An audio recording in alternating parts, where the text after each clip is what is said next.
Happy, happy Halloween, Halloween, Halloween, happy, happy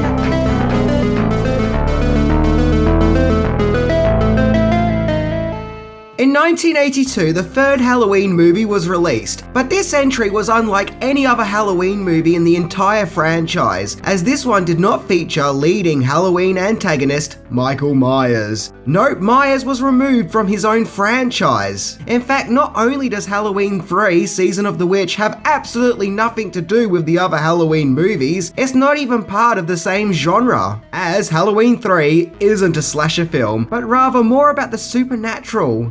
A movie that has been described as exploring the powers of witchcraft in the video age.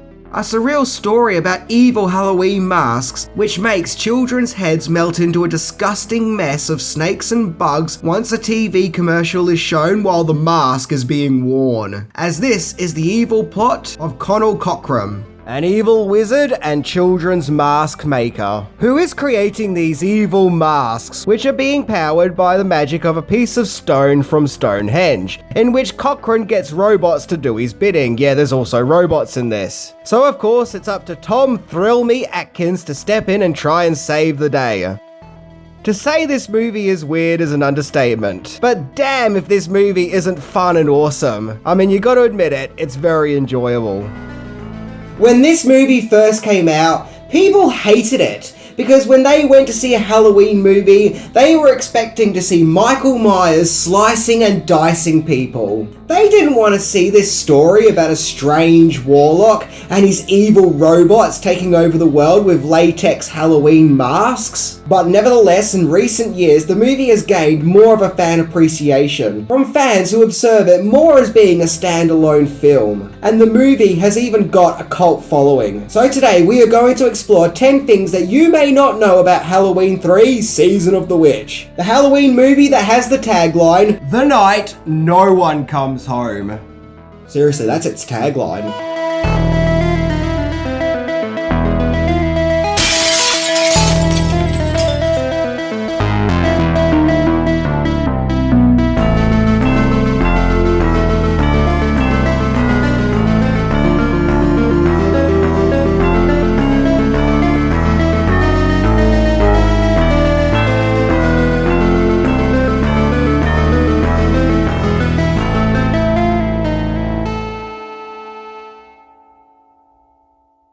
Stop it! Stop it! Stop it! Stop it! Stop it! Stop it! Stop it! Number 10, Anthology Series. Halloween 3, being its own story cut from the previous two Halloween movies, was meant to set a precedent for the rest of the franchise. That the film series was going to be an anthology series, with each entry being its own individual movie, with the fact that each movie takes place on Halloween being the only thing that connects the movies together. This decision was made by John Carpenter and Deborah Hill, whom, due to the success of the original Halloween, were drafted back to work on Halloween 2, in which Carpenter acted as a co-producer with Hill. And when the studio wanted a third movie, they both felt that the Michael Myers story had gone as far as it could go, and wanted to tell a different story associated with the spooky season. And so each Halloween sequel that was going to follow were to be their own completely different Halloween stories, with completely different horror tales and a completely different cast, with the only thing connecting these movies was the franchise brand name of Halloween. And interestingly, just like its predecessor, Halloween 3 was given a budget of $2.5 million, which is kind of insane as this entry was more special effects heavy. But of course, due to the lack of Michael Myers, the film didn't catch on, and the idea to make Halloween an anthology movie series was scrapped. Number 9. Michael Myers and Jamie Lee Curtis are still in the movie. Indeed, as hard as it is to imagine, Michael Myers still manages to sneak his way into the movie, where the original Halloween movie is being shown on a TV within the movie of Halloween 3. So technically that does mean that Michael Myers has starred in every entry of the series. But also, Jamie Lee Curtis, the main protagonist of the first two movies, also features in the movie somewhat, as she is the voice of the curfew notification in the small town of Santa Mira. Business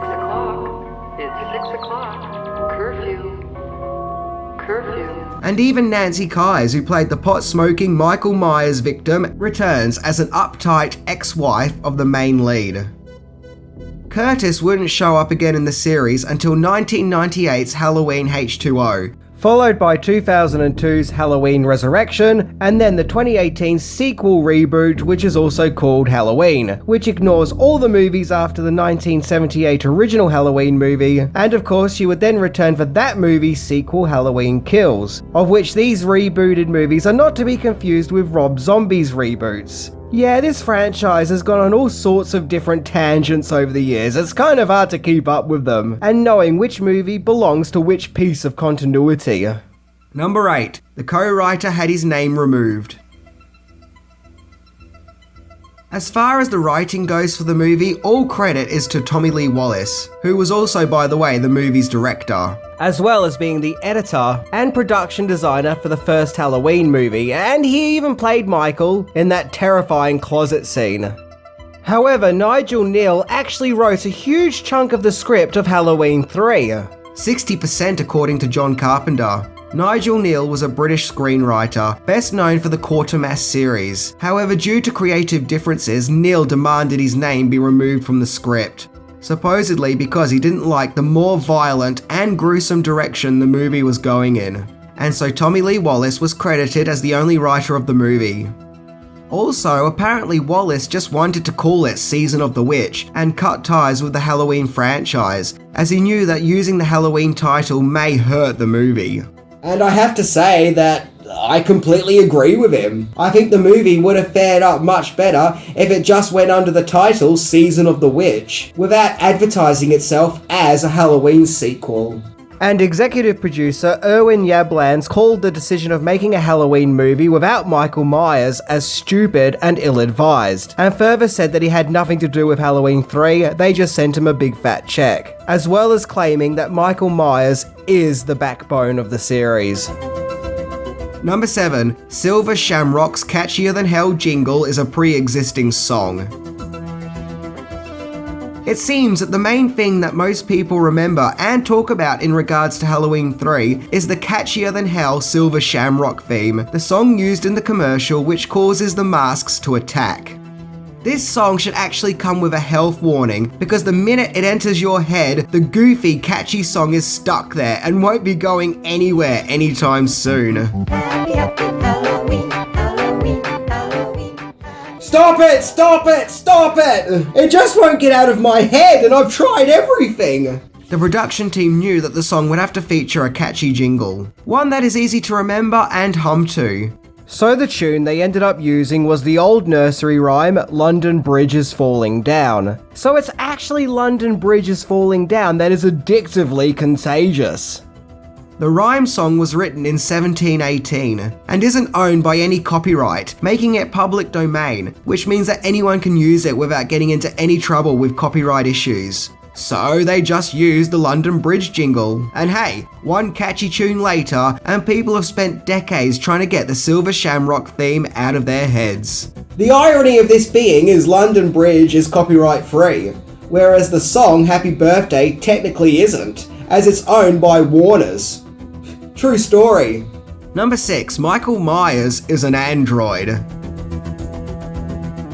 So in Halloween 3, we have a group of menacing humanoid robots, who are there to do the main villain Connell Cochran's bidding. However, one of these androids is actually played by Michael Myers, as the actor who played the lead android, Dick Warlock, had previously played Michael Myers in Halloween 2. But then again, this is hardly surprising, considering Halloween 3's crew is pretty much the exact same crew as Halloween 2. In fact, the movies are almost released within a year apart to the day from each other, as Halloween 2 was released on October the 30th, 1981, whereas Halloween 3 was released on October the 22nd, 1982. Number 5, Original Director. When John Carpenter was in the early development stages of Halloween 3, his original choice for directing the movie was Gremlins director Joe Dante, whom had previously directed The Howling, so thus would have been a good choice. Dante said that he had met up with Carpenter at a restaurant, and while brainstorming ideas, in which Carpenter explained that he wanted Halloween 3 to be completely different than the first two and focus more on magic and witchcraft in the modern computer age, it was Dante's idea to bring in Nigel Neal, who, as mentioned, would famously have his name removed. Dante felt that he was perfect for what Carpenter wanted to create because of his work on the Quatermass series.